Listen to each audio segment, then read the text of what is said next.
केहू के मिटावला से मिटी हो, प्यार सच्चा हो हमनी के जीती हो।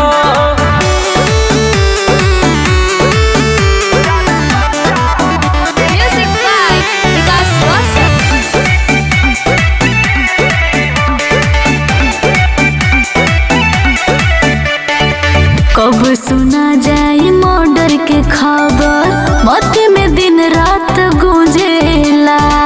हो जाती हम पागल ये जानू, रही है एगो सूझेला।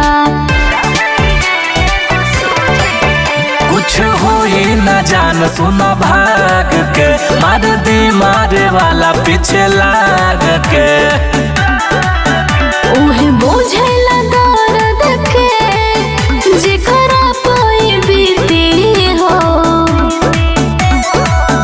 नहीं केहू के मिटावला से मिटी हो, प्यार सच्चा हो हमनी के जीती हो। नहीं केहू के मिटावला से मिटी हो, प्यार सच्चा हो हमनी के जीती हो।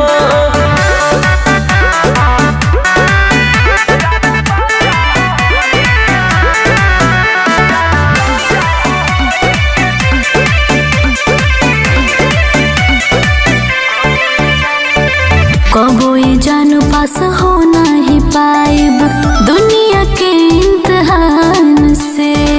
जुगनू करण आसिम विकास मार दे है तो है जान से।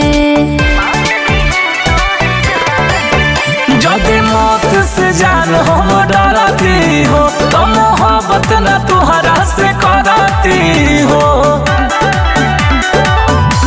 बड़ी डर लागत बाटे मानल नीके हो।